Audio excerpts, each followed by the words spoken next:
Hi, welcome to the Market Alert for Monday, the 17th of June 2024. So Friday, stocks were mixed and dollar bid as the French finance minister takes the limelight. Apparently there's a problem with the French Bund.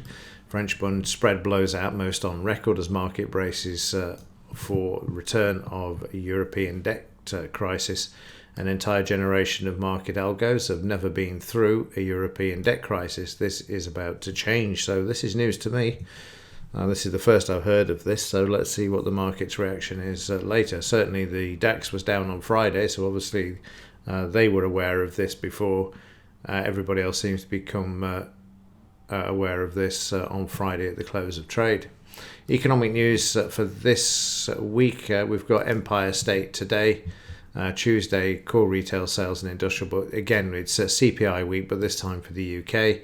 And it's a bank holiday on that day for the US, this Juneteenth celebrations. And on Thursday, it's a biggie as well for the UK. No change in interest rates forecast, though, for Thursday. So even though it's a big week, it looks like it's going to be a bit of a damp squib. We're looking at inflation down as well from 2.3 down to 2.0. Right, so we'll look at the market's reaction to the widening spread on the French Bund for Friday. And finish off with having a look at what's happening overnight. So in the Dow, you can see the market trading down to the 78% retracement. This is on the electronic session. Once the cash market opened, the market bounced back. You can see the buying for the day. The market's oversold. The only issue is the market needs to close above the 5, the 20 and the 50 average there in order to move higher. In the 30-minute chart, the electronic Dow sold off with the news in Europe. But by the time we got to the afternoon, the cash market brought the market back. As can be seen there, sort of as a buying the dip situation, market sitting above the close on the overnight in the 30-minute there. In the German DAX, like I say, following the French, moving lower, trading down to 78% retracement as well. But instead of like the Dow where it's got buying, the German DAX is showing some selling there down towards the 89, and it's oversold also. In the 30-minute chart, you can see the decline, but unlike the Dow that managed to move back up, the German DAX hasn't. And you can see that it's found a bit of support at the close of Friday on the overnight market. It's currently sitting sideways, but it needs to get above the DP there. Just going back to the daily, you can see we're a long way off the average with this news from France in today's session. In the S&P 500, the market still the strongest of all of the markets above the 5-bar moving average. No selling in the in the S&P at the moment. Bit of uncertainty and indecision on Friday, but we're still close to the all-time highs for this market, so it won't take a lot to move it back to the upside. And even with the sell-off in the electronic session on Friday in the 30-minute chart, trading down to Thursday's low and beyond. As you can see there, the market became oversold and then moved straight back. And overnight, the market's above the DP. It's trading at the close, and also it's above the 200 MA there as well. So strong market for the S&P 500 there. It's a broader market though, isn't it, of 500 stocks. Meanwhile, in the FT 100, this is treading water at the moment. You can see there down at towards the 8,007. It's holding above 8,000 at the moment, 8,187 as I'm recording. The market also above the 200 MA, so still bullish. Just needs to get back above the 50, the 5 and the 20 to move back up to any new all-time high. 30-minute chart, same as the rest, sold off on the electronic, but the FT 100 coming back quite nicely with the US markets there during Friday and overnight. Again, also above the DP, the close as well, and the average is lining up quite nicely there. Needs to get back above the 5-bar moving average, but price is above the 20 and the 50, like I say, and also the DP level there at the moment.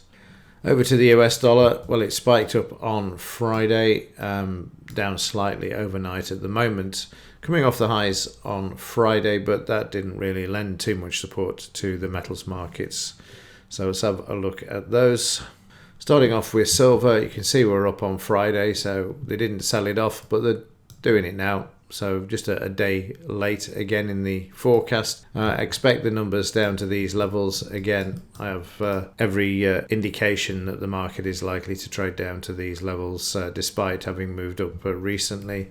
the opportunity. If there's problems with the widening spreads on the buns the French bun, there's no problem at all. All it needs is a crisis to send the market lower, like they did with COVID, and they took it all the way down to $13.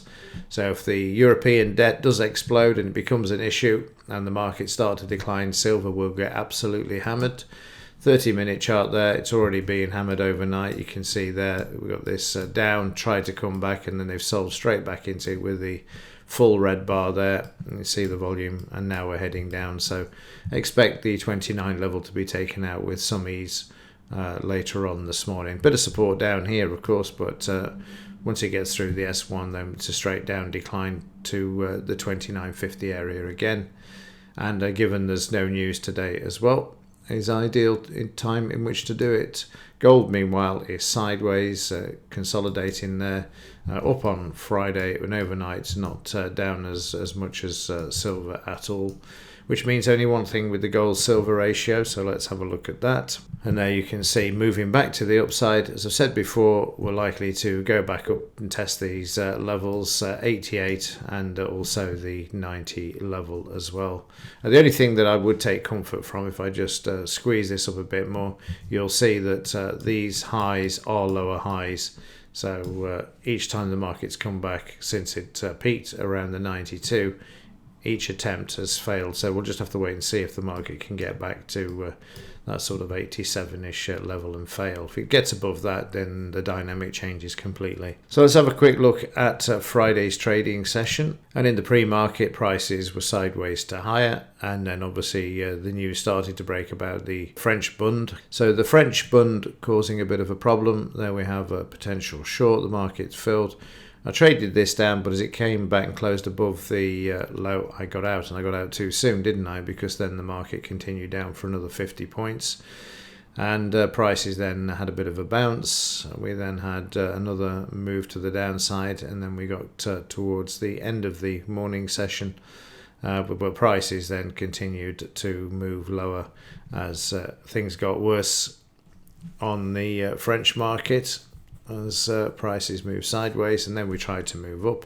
Let's go to the afternoon, and again the Dow started to move up, and also the S&P. This brought the market up, and then it was a case of collecting profits, which I left on the table because I wasn't paying attention, and I actually ended up getting out a bit too late as we saw prices reverse there, which is a bit of a shame, but I'm just being honest, I wasn't paying attention, as you saw there, and then getting out with a 1 point loss. So bad management on my part, that was, as opposed to not being a successful trade, because it was.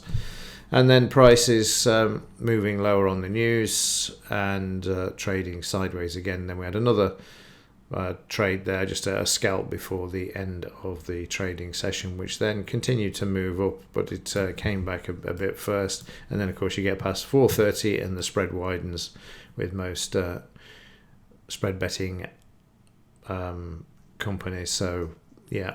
Anyway, that was the end of that session on Friday. And then it's just a matter of having a look overnight. Let's just grab the 2-minute chart. And you can see as I'm recording, the market's moving higher. It's currently 637, and we're off the lows and trying to make our way back up already to Friday's high.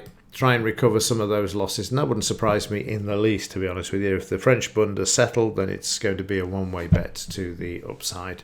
And if it's comes back and resurgence in this issue that they've got with the bond, then you can expect to see more pressure to the downside. But at the moment, managing to make a bit of a recovery there.